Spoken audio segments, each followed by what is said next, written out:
This is Jim Rockford. At the tone, leave your name and message. I am the greatest. That's the bottom line. 'Cause Stone Cold said so.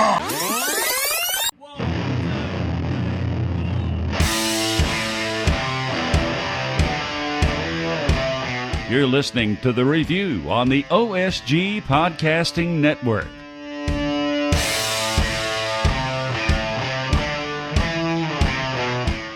First of all, I would be remiss in our duty by not mentioning the voice of OSG Sports who introduced us, one Thomas Palmer. Happy birthday! Happy birthday, Tommy. Mr. Palmer. We miss you. We love you. I hope you're thinking of us and checking out the show. With that being said, the greetings and salutations being delivered. We are the Online Sports Guys, and you are listening to our. Your hair looks great, John. Doesn't it? It looks stunning. Fresh out of the shower.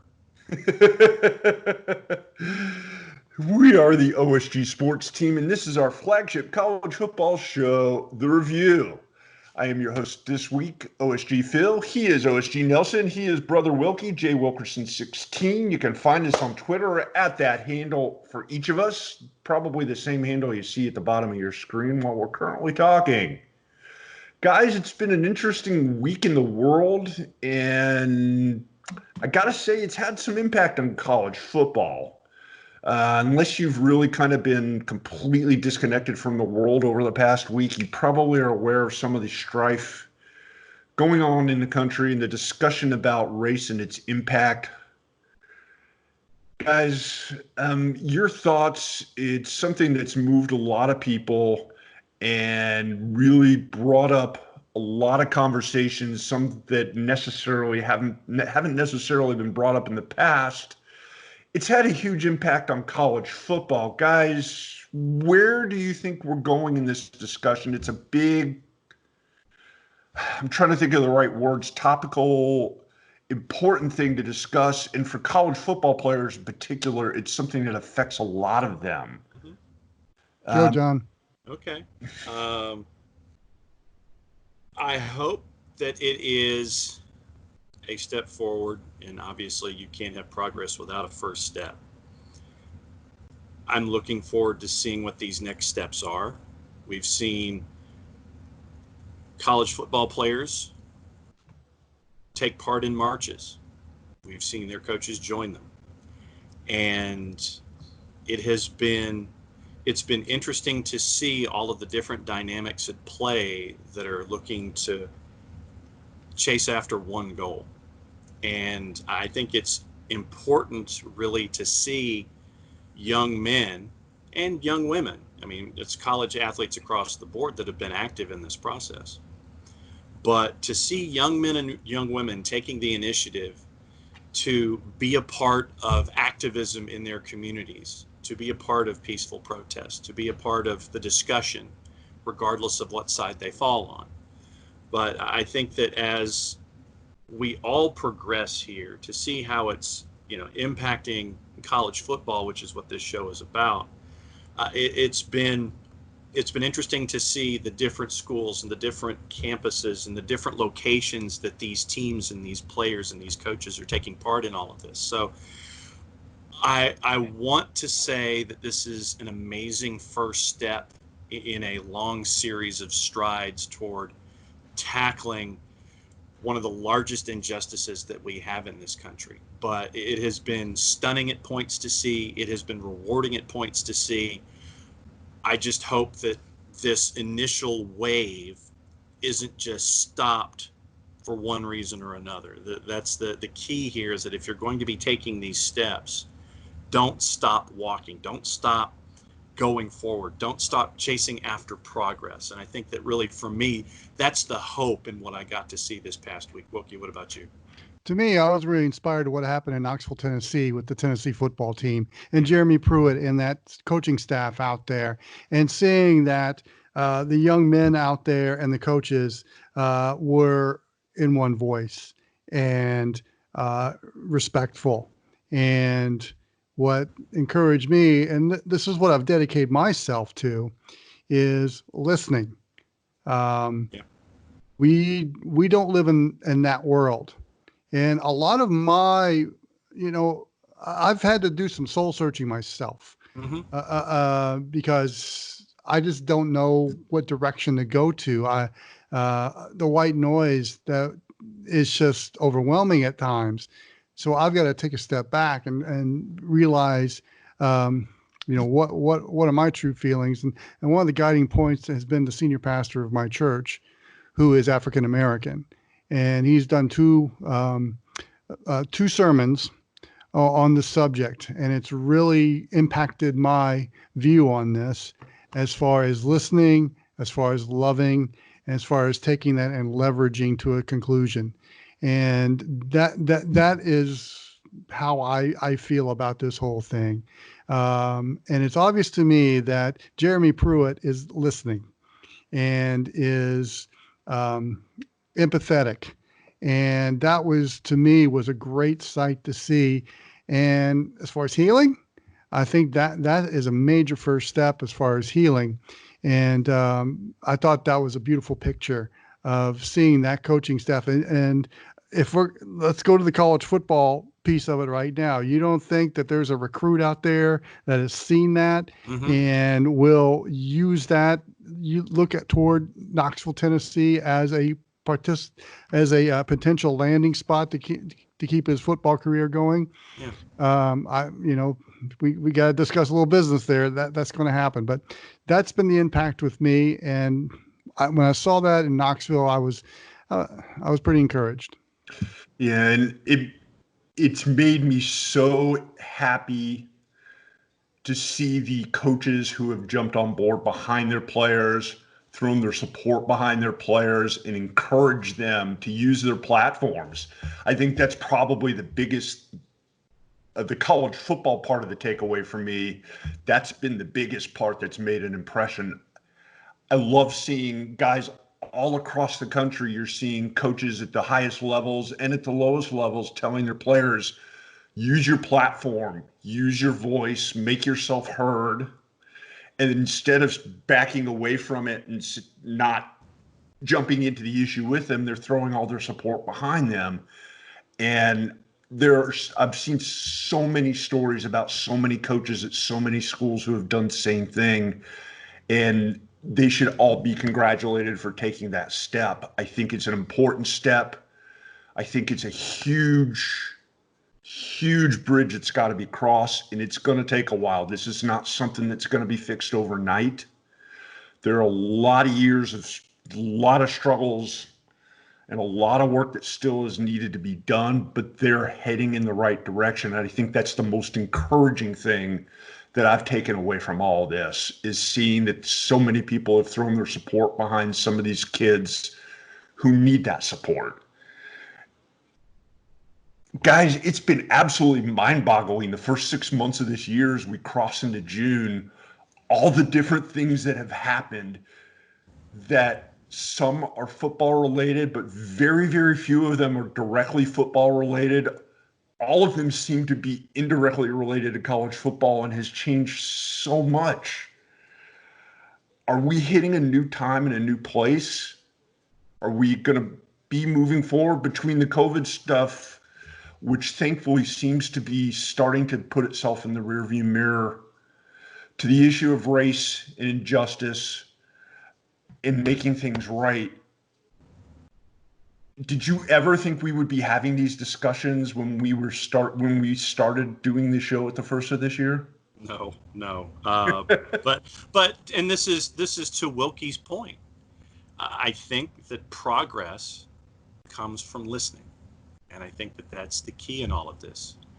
To continue to listen, to continue to have open dialogues, to continue to try and understand the person who is either next to you or across from you any given day in any given conversation and any given viewpoint.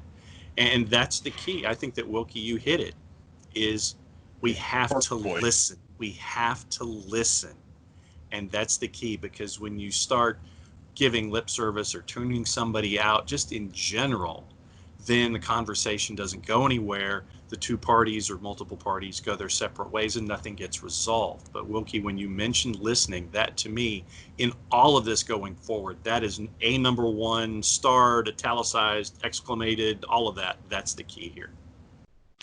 And, stay away from the hot take. Stay away from the interruption. Stay away from getting on your Twitter feed or Facebook and just going off without any kind of response. Because you're kind of closing yourself off the responses. It's hard to have those conversations in those social media platforms. Mm-hmm. And that's where the key is listening. So, again, this was a soul searching week for me, seeing all this. And, Phil, you brought up a great point about the 6 months that we've endured. We've talked about subjects that really are not really associated with college football or the love. We haven't talked about. We never got to talk about spring practice or spring games. We didn't talk about what transfer portal issues, who the freshmen are. We haven't even talked about the conferences and who we think has a shot, who we think is an up-and-comer, who we think is starting to nosedive. We haven't talked about those things because we've just been overwhelmed by COVID-19 and now the racial unrest.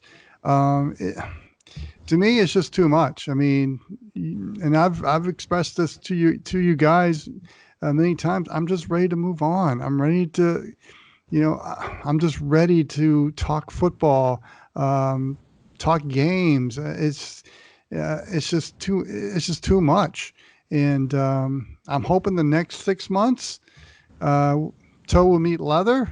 Yeah, we'll get back. We want to see people in the stands, cheering their favorite players, their favorite teams. I mean, that is the healing. I tell you, I need that. I need to turn my brain off and watch a football game, watch some golf, watch some baseball. I mean, I need that, and I think the country needs it. OSG on MLB is going to be a very short show if that keeps up. So that's an entirely different topic. Yeah, that's a whole separate conversation there. And on that note, we have some news out of Ohio State this week as the Buckeyes announced voluntary workouts are beginning tomorrow. For those of you who are wondering, we're recording this show late on Sunday afternoon. It probably will drop on Tuesday, the day after that practice starts. But guys, we're starting to see kids showing up back up on campus. We're starting to see some coaches make their way back to campus. The Buckeyes, one of the first schools to announce that they're going to have workouts. Indicator of good things to come here. Wilkie, take it, considering what you just said. This will be a short answer, but heck yeah. Yeah, I am not. Yeah, and I'm not one that's going to tune in to watch a practice if they have it online, but I might have to tune in to see what Ohio State's doing, just for a couple of minutes of watching somebody doing a 7-on-7.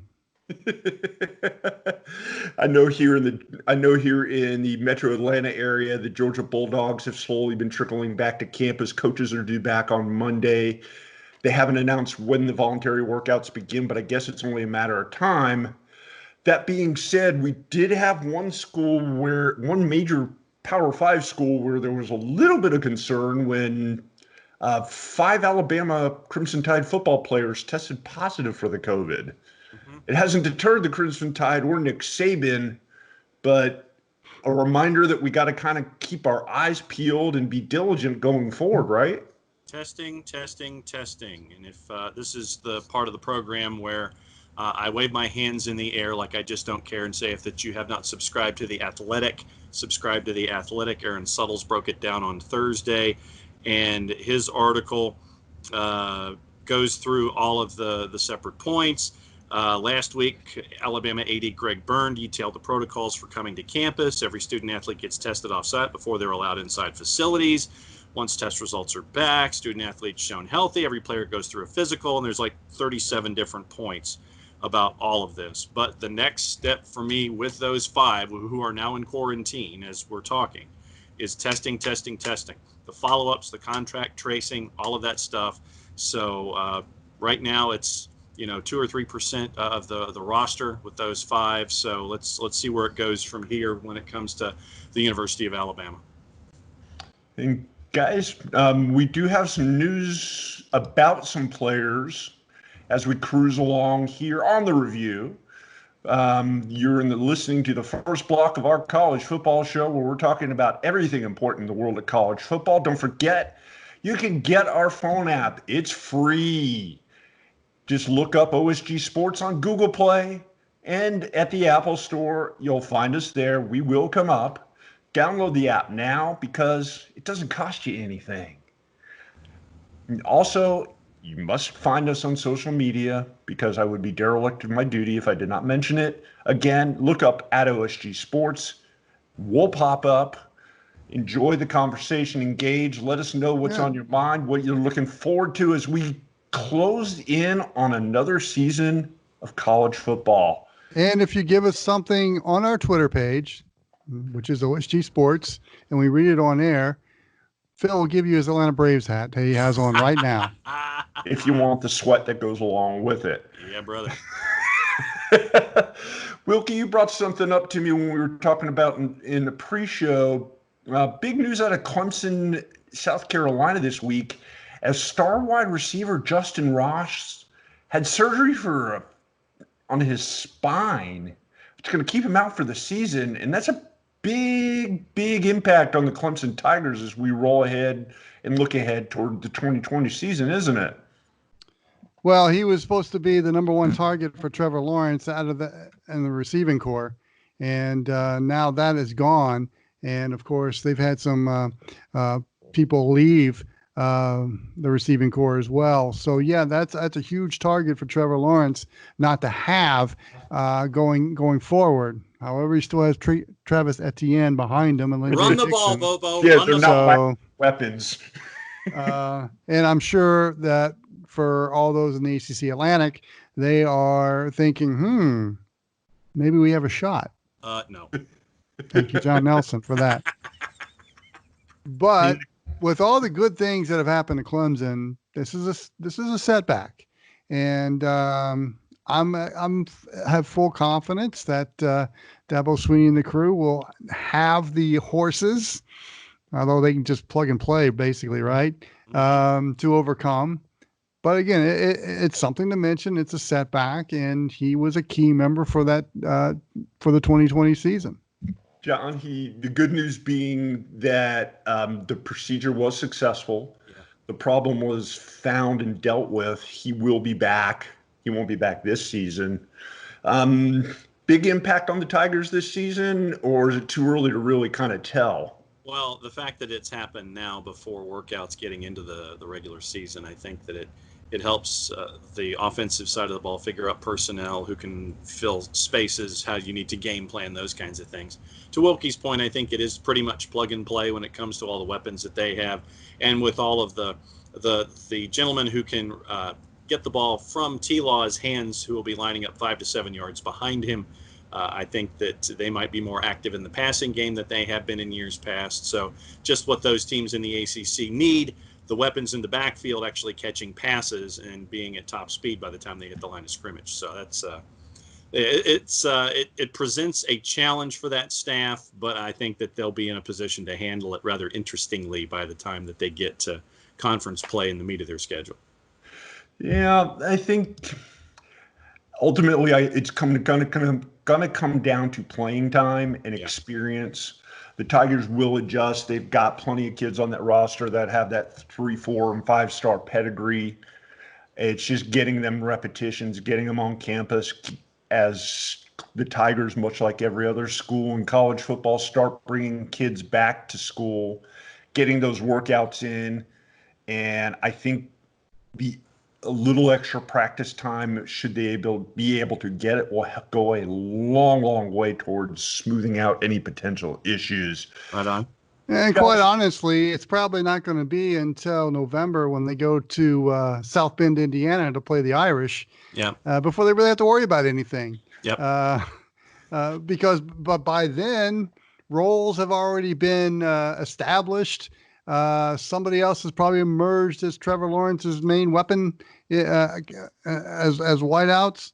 And Travis Etienne might be on his way to a Heisman Trophy campaign, as well as Trevor Lawrence. So that could be the one game I can see on their schedule right now that maybe it'll affect it. I kind of doubt it. Yeah, I doubt it too. Sorry, ACC. Sounds like a good place to jump off here, guys. Why don't we go ahead and take a break? And when we come back in the second block of the show, we're going to talk about the passing of a couple of true college football legends, their impact on the game, plus a payout by Kansas in a really kind of head-scratching move for the Jayhawks. That and more when we return to the second half of the review. You are listening to the review. We are talking college football, and you are listening to the OSG Sports Podcasting Network. Enjoy all of our shows from the OSG Sports Podcasting Network. The OSG Sports app is up and running.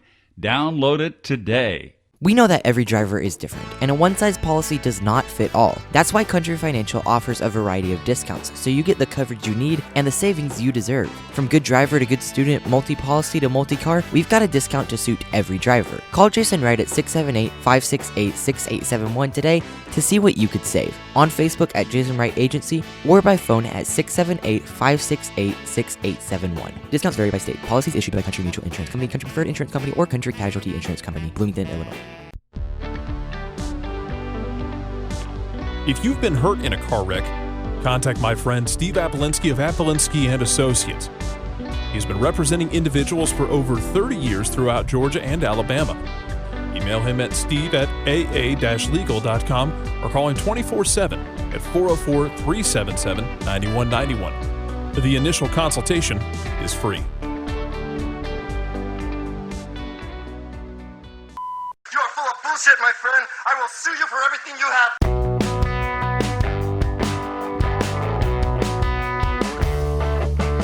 Welcome back to the second half of the review. It's the OSG Sports team talking college football.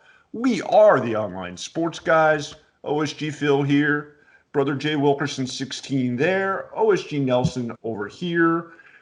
We are the online sports guys. This is our college football show. And you can find our website, theonlinesportsguys.com, where it's usually anything sports related, really, that kind of pops into our little brains. We throw it out there for your consumption, your reading enjoyment.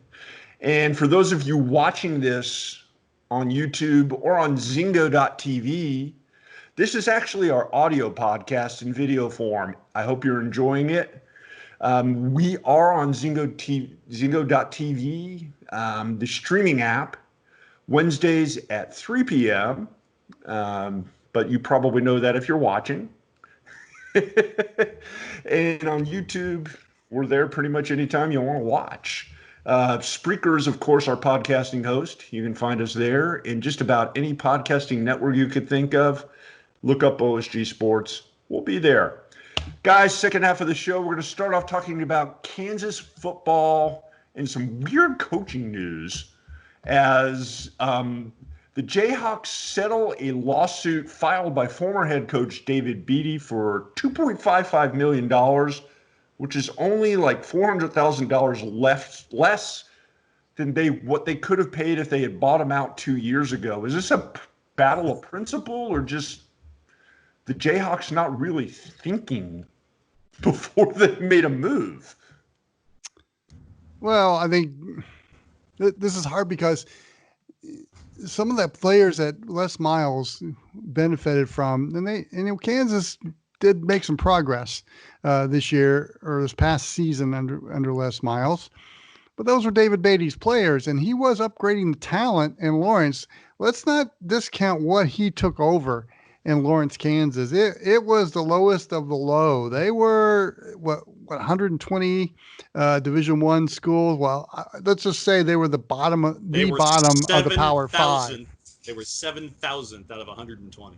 Yes, or if you've read the onlinesportsguys.com and our Dirty Dozen and Bottom of the Barrel column, they were the bottom of the barrel for 2 out of the last 3 years. They live there.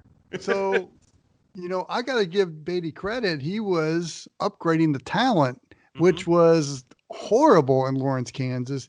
And you got to have time to build that talent base.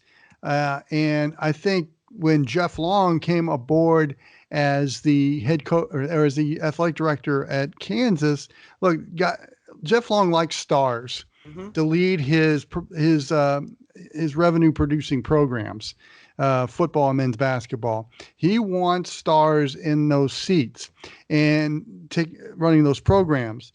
And just so happens, Les Miles has a national championship. He's wanting to get back into coaching. And, I just think with his availability and the fact that he and Jeff Long had a working relationship in the past, really kind of doomed David Beatty from the start and never gave him a chance.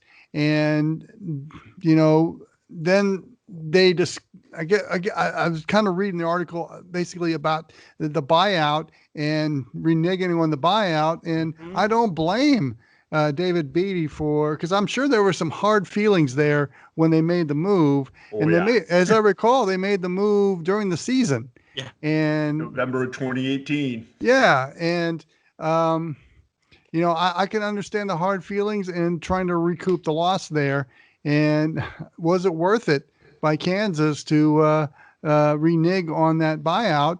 And, I don't know if David Beatty will have another opportunity as a head football coach, at least not at the Division I level, maybe at the FCS or the Division II level. But that greatly affected his career. And I just think it was a terrible move by Kansas, even public relations wise. I think they're probably going to get a pass on it simply because they did hire Les Miles and he's got a great reputation and people want to play for him. So I think that may be a wash now, but I just don't think it was a good thing by Kansas by reneging on the buyout and ultimately just saving $600,000. But not even. But think about it.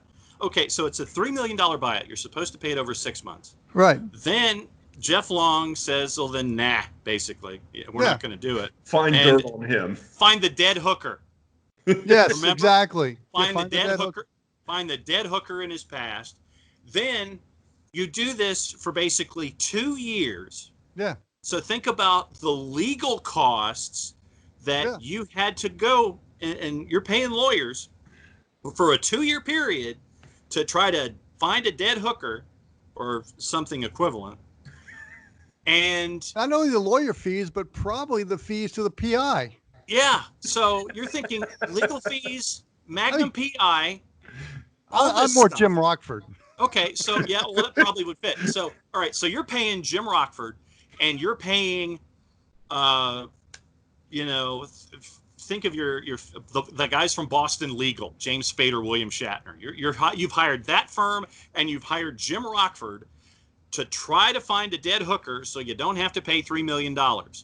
By the time that you've paid Boston Legal and the time that you've paid Jim Rockford, you will have spent money more than that $400,000. Yes, you will have paid more than the $450,000 gap over a 2-year period to pay David Beatty $2.55 million. You have spent money to still pay money by the end of it. You will have paid more than $3 million to get rid of David Beatty because you couldn't find a dead hooker and you had minor NCAA violations, blah, blah, blah, blah, blah, blah, blah, blah, blah. You spent money instead of just taking your loss with David Beatty in the first place. Jim Rockford, maybe he gets an upgraded Firebird. We could hope, after all this or time, a new mobile home. Maybe Rocky gets a larger mobile home out of the deal and a new pickup truck. I don't know. I hope so. I hope it was worth it for Jim Rockford For you kids watching at home, this is the Rockford Files TV show from the 1970s. Look it up on YouTube. Insert the open here. Or somewhere in this segment. Run the open, and I can hear Jeff Long now at the beginning of the episode of the Rockford Files. This is Jim Rockford. Leave your name and a message, and I'll get back to you. Beep. Jim, Jeff Long, Lawrence, Kansas. I need your help to find a dead hooker. Call me back. Beep.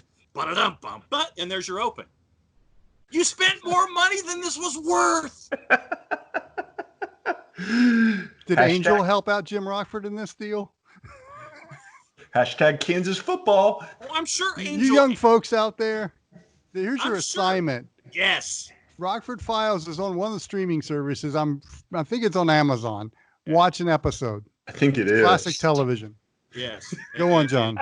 No, you're right there. I think that Angel probably had to go into some of the other Big 12 cities to try to figure out what David Beatty was up to on the road, maybe in November of 2018 as the season was winding down, as he's cleaning out his desk. Angel's hanging out there on campus. There are plenty of hookers in Ames, Iowa, I'm sure. So, yeah, so that's what you're looking at here. Your outlay did not match what you should have just paid in the first place. It was deficit spending to get rid of a coach. It should not have come to this point. The only thing missing, you know what? What probably happened, Jeff Long probably thought he was getting Richie Brockelman instead. Ooh. Ooh. Hey. Yeah, that all being said, I think we'll transition out of that topic here and talk a little old school college football. Kind of not such an uplifting or even really funny topic. The passing of two college football absolute positive legends of the game this week. The college football world bid adieu to Pat Dye and Johnny Majors.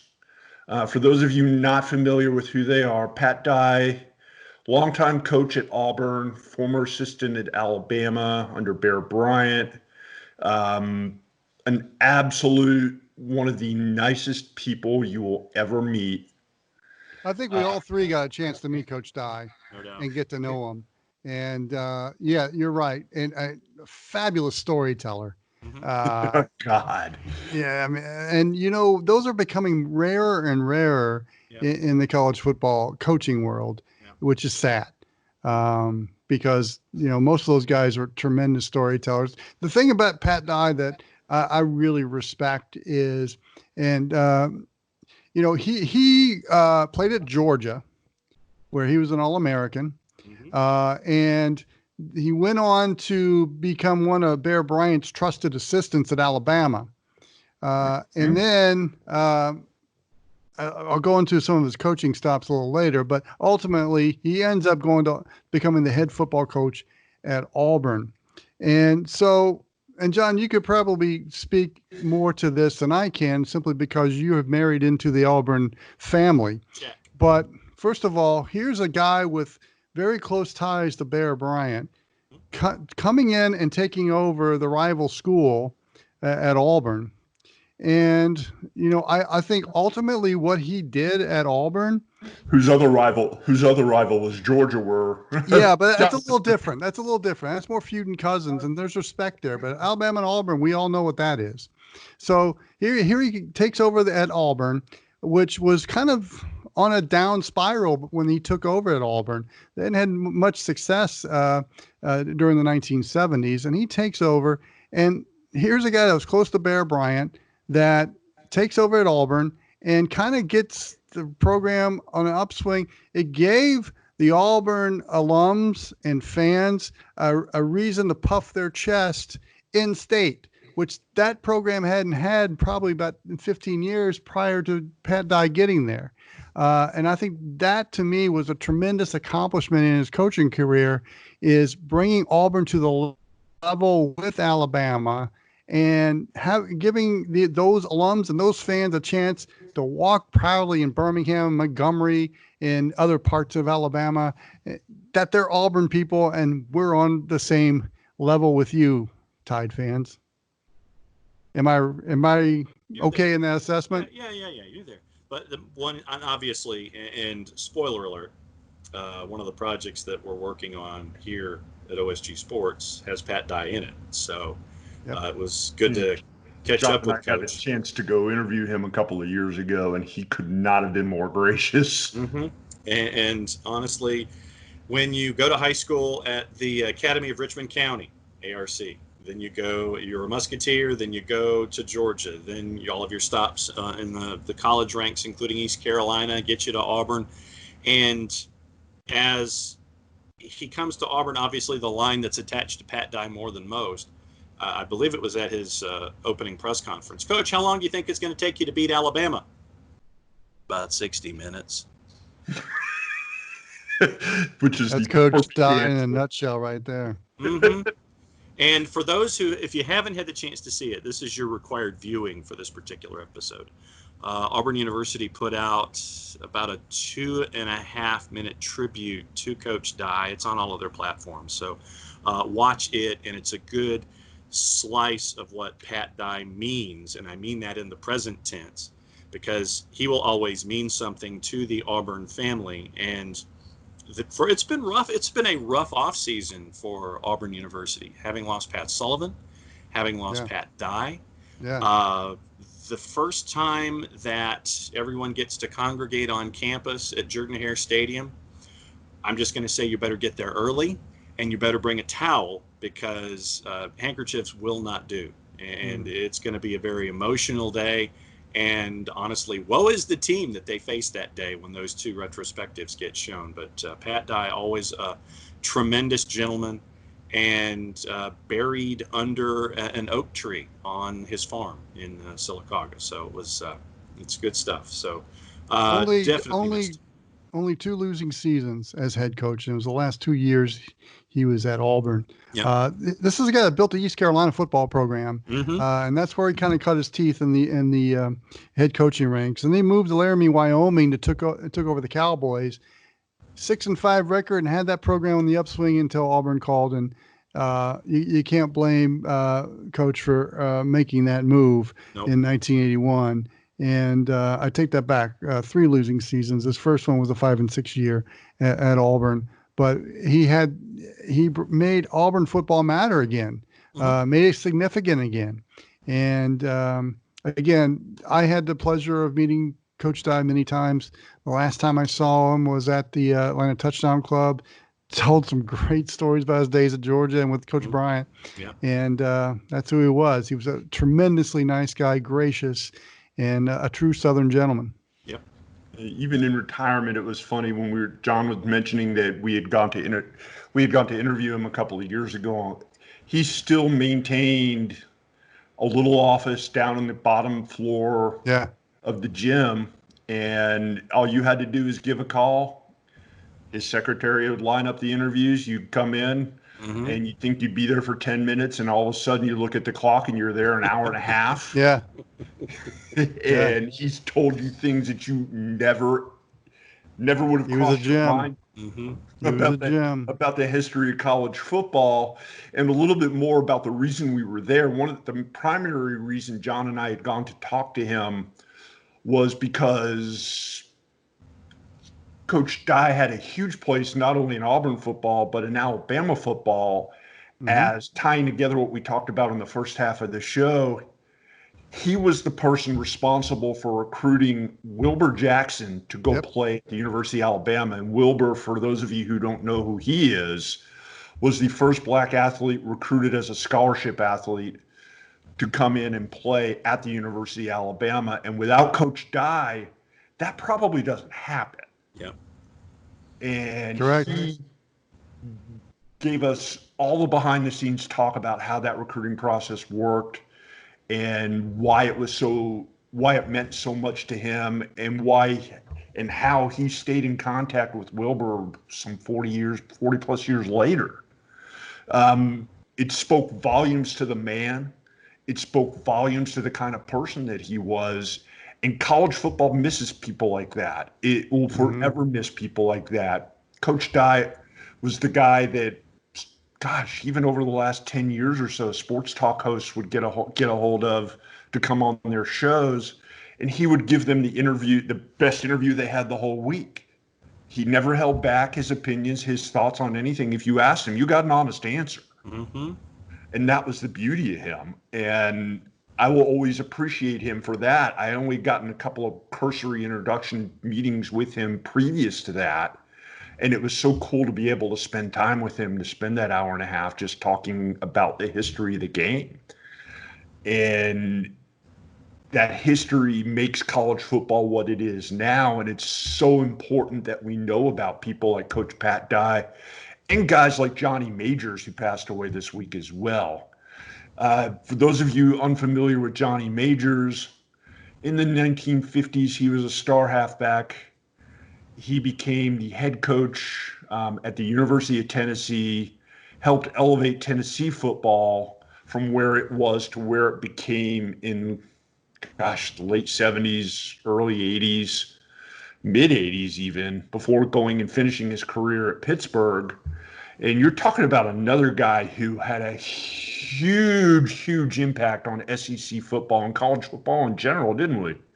Well, there are those, and let's go back to his playing days. There are those that feel he should have won the Heisman Trophy in 1956 because of his great talent and Paul Hornung. Paul Hornung ended up winning it with a very, very bad Notre Dame team, and that rankled a lot of Vol fans, and they still talk about it. But you mentioned how he got to Tennessee. Johnny Majors elevated 3 college football programs. First at Iowa State. Ames, Iowa was like the vast wasteland of college football when he took over in the 1970s, and he elevated that to a bowl team before moving on to a Pittsburgh program at the time that was just as bad a program as the Iowa State program. And he elevated that with a national championship in 1976 with Tony Dorsett and Matt Cavanaugh and a great Pitt team before he moved on to Tennessee and brought the Vols. Remember when he took over at Tennessee in 1977, they had many. They were coming off several mediocre seasons, and they brought the native son back, and it took some time to build it up, but they won some SEC championships in the 80s into the 90s. Think of the players he had at Tennessee, then he obviously he was forced to retire from Tennessee, tried to recapture the magic at Pitt, and it just wasn't there. But, I had the honor of being around Coach Majors a few times. Again, a wonderful man, a guy that could tell some great stories as well. But he spent many years at Arkansas as an assistant with Frank Broyles.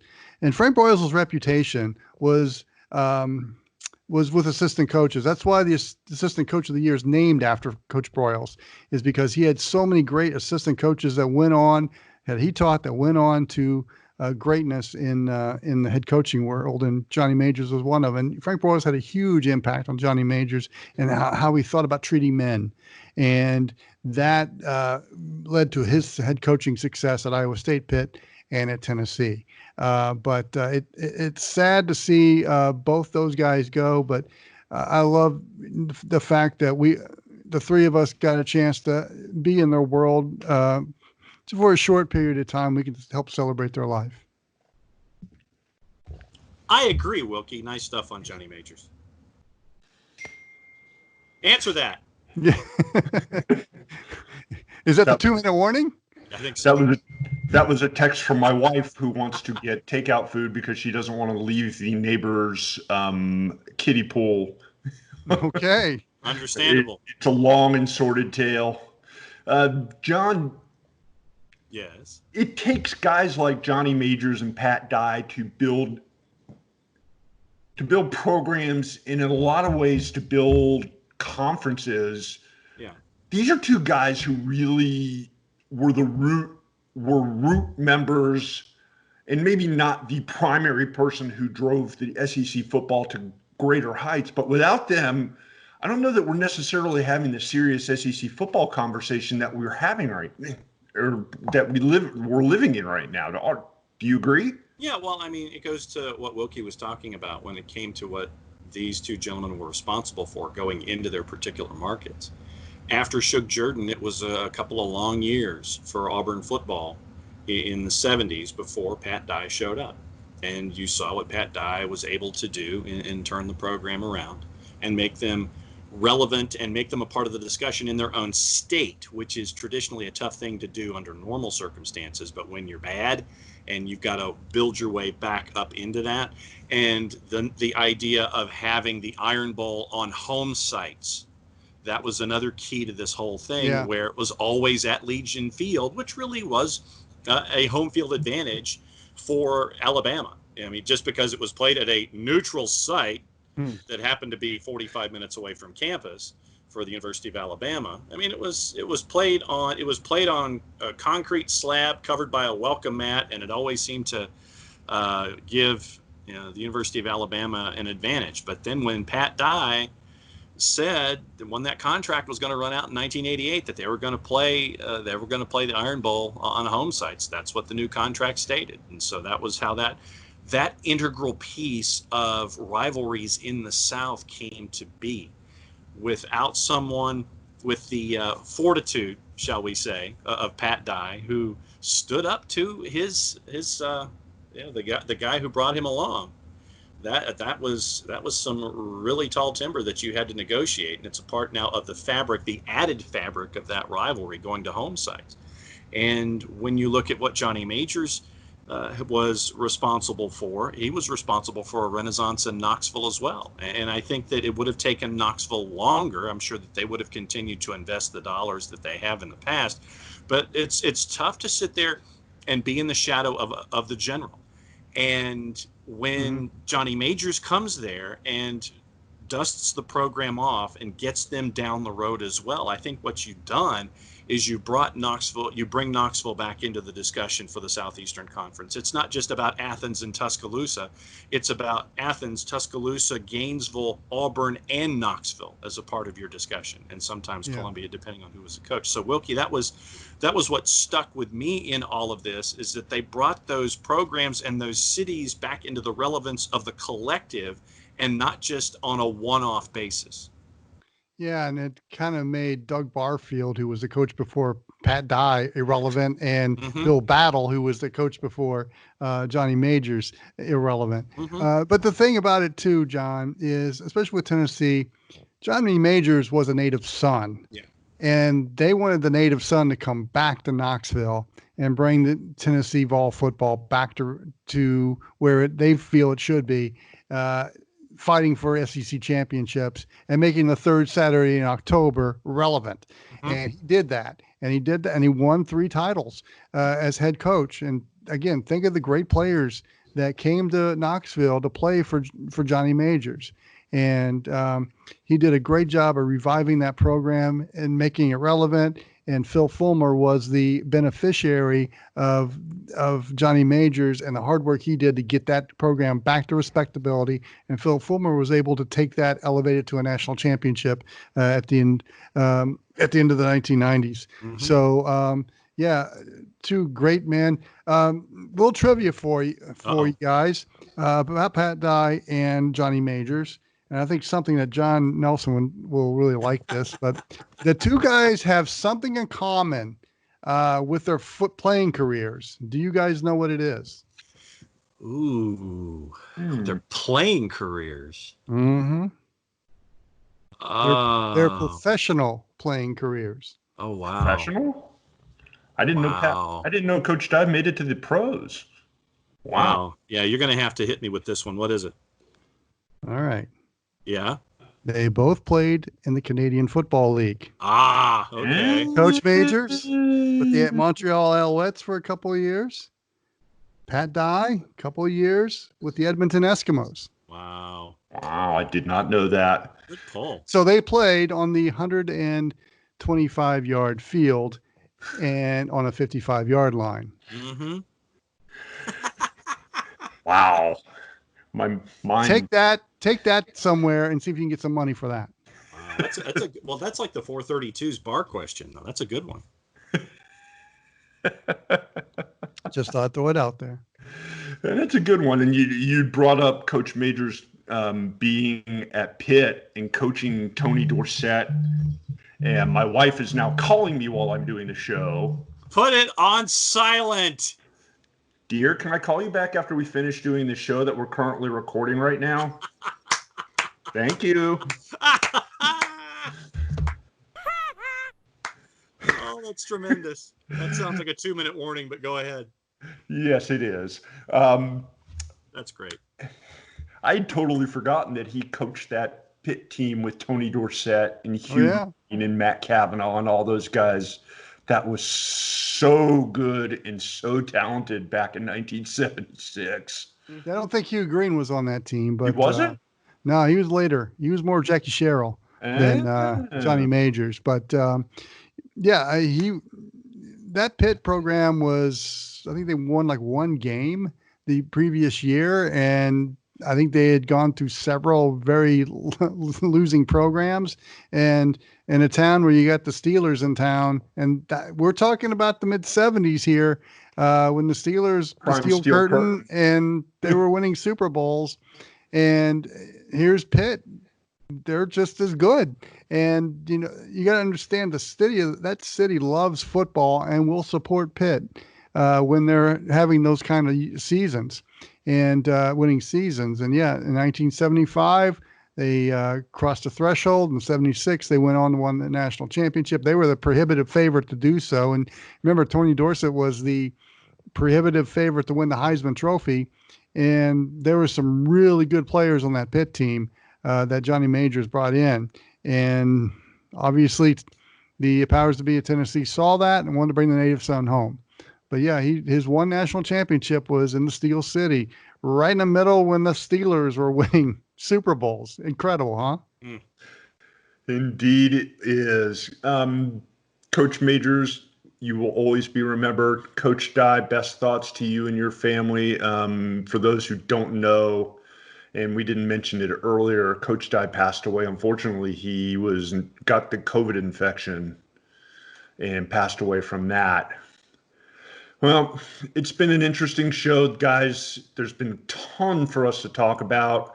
We're already running out of time, believe it or not. That hour passed by quickly, or nearly an hour passed by really quick. Yep. Any final thoughts here before we wrap it up? Wilkie, anything else on your mind in the greatest hits section?